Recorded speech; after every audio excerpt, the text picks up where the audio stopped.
अब हम समझते हैं कैंडलस्टिक चार्ट को। तो अभी तक हम देख चुके हैं लाइन चार्ट और बार चार्ट। कैंडलस्टिक चार्ट का मतलब होता है जब हम प्राइस को कैंडलस्टिक के जरिए रिप्रेजेंट करते हैं, यानी कि जब हमने प्राइस को लाइन के जरिए दिखाया था तो उसे हमने लाइन चार्ट कहा था। जब हमने प्राइस को बार के जरिए दिखाया तो उसे हम बार चार्ट कह रहे हैं। जब हम प्राइस को कैंडल्स के जरिए दिखाएंगे तो उसे हम कैंडलस्टिक चार्ट बोलेंगे। प्राइस को रिप्रेजेंट करने की यह एक जापानीज टेक्निक थी जो आज की डेट में पूरी दुनिया में प्रसिद्ध है। इसको देखकर प्राइस के बारे में तुरंत पता लगाया जा सकता है कि प्राइस कहाँ खुला था और कहाँ बंद हुआ था, दिन भर में कितना हाई गया था और कितना लो गया था। कैंडलस्टिक चार्ट प्राइस का काफी अच्छे से रिप्रेजेंटेशन करते हैं। कोई भी एक कैंडल यह बता सकती है कि उस टाइम पीरियड में, या मान लें कि एक कैंडल यहाँ एक दिन की है तो उस दिन भर में प्राइस का एक्शन क्या रहा, लोगों का क्या सेंटीमेंट रहा, उसके आधार पर हमें अपने ट्रेडिंग और इन्वेस्टिंग डिसीजन लेने में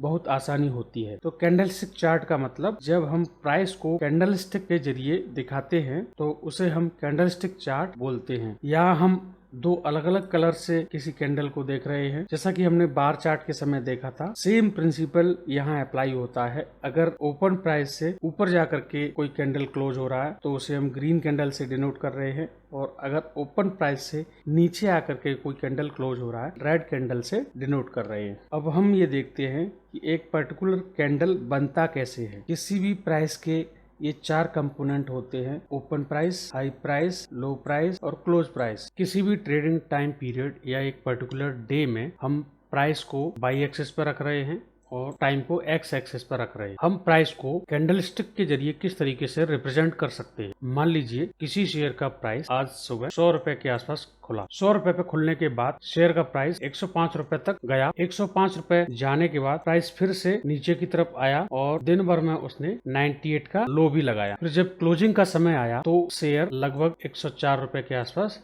जाकर के बंद हुआ। यहाँ हमारे पास चार वैल्यू हैं: ओपन प्राइस, हाई प्राइस, लो प्राइस, क्लोज प्राइस। एक कैंडल के केस में ओपन प्राइस मतलब वह प्राइस जहाँ से कोई कैंडल स्टार्ट हो रहा है, और क्लोज प्राइस का मतलब जहाँ वह कैंडल जाकर के क्लोज हो रहा है। अब इन दोनों प्राइस को हमने एक बॉक्स के जरिए मिला दिया। अब प्राइस का जो दिन भर का हाई था वह हम ऊपर की तरफ डिनोट कर रहे हैं, और प्राइस का जो दिन भर का लो था उसे हम नीचे की तरफ डिनोट कर रहे हैं। यहाँ कैंडलस्टिक के फॉर्मेशन में हम सिर्फ और सिर्फ क्लोज प्राइस और ओपन प्राइस को ज्यादा वेटेज दे रहे हैं। उस पर्टिकुलर टाइम पीरियड का जो ओपन और क्लोज प्राइस था, उन दोनों प्राइस को मिलाकर के एक रेक्टेंगुलर स्ट्रक्चर बनाया। जो भी रेक्टेंगुलर स्ट्रक्चर बना है उसके ऊपर की साइड हम हाई प्राइस को डिनोट करेंगे और नीचे की साइड क्लोज प्राइस को डिनोट करेंगे। इस तरीके से कोई एक कैंडल बनता है। अभी हम इन दो कैंडल के एग्जाम्पल से देखें। यहाँ हम एक रेक्टेंगुलर शेप देख रहे हैं और उसके दोनों तरफ दो बिग देख रहे हैं। इस कैंडल में भी यही है, एक रेक्टेंगुलर शेप हम देख रहे हैं और ऊपर और नीचे की तरफ एक बिग देख रहे हैं। पहले हम इनके कलर का कंफ्यूजन दूर कर लेते हैं। अगर किसी शेयर का प्राइस जहाँ खुला है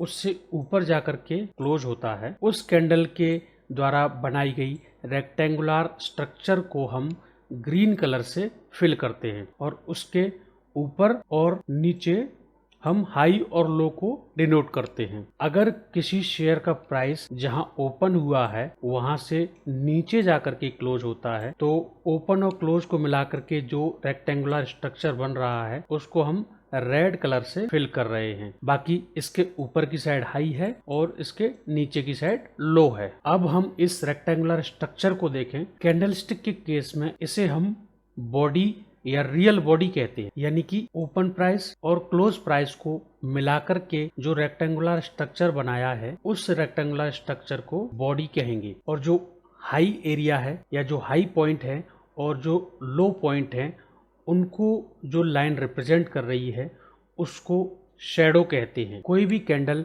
इन दो पार्ट से मिलकर के बनता है। कैंडल की बॉडी का मतलब ओपन प्राइस और क्लोज प्राइस के बीच का गैप। शैडो में दो पार्ट हम देखते हैं। जो शैडो ऊपर की तरफ यानी कि हाई को रिप्रेजेंट करती है उसे हम अपर शैडो कहेंगे, और जो पार्ट लो को रिप्रेजेंट करता है उसे हम लोअर शैडो कहेंगे। इन शैडो की जगह कई बार हमें बिग भी सुनने को मिलता है, लोअर बिग और अपर बिग। एक बार फिर से देखते हैं। जो लाइन हाई को रिप्रेजेंट कर रही है उसको हम अपर शैडो कह रहे हैं, और जो लाइन लो को रिप्रेजेंट कर रही है उसको हम लोअर शैडो कह रहे हैं। अब ओपन प्राइस और क्लोज प्राइस प्राइस के बीच में जो रेक्टेंगुलर शेप हम देख रहे हैं उसको हम बॉडी कह रहे हैं। तो अगली बार जब भी हम सुने इस कैंडल की बॉडी छोटी है तो बॉडी का मतलब ओपन प्राइस और क्लोज प्राइस के बीच का गैप। इस कैंडल में अपर विक नहीं है या लोअर विक नहीं है या लोअर शेडो नहीं है या अपर शेडो नहीं है, तो शेडो का मतलब हाई साइड की जो प्राइस को दिखाता है उसे हम अपर शेडो कहेंगे और लोअर साइड की जो प्राइस दिखाता है उसे हम लोअर शेडो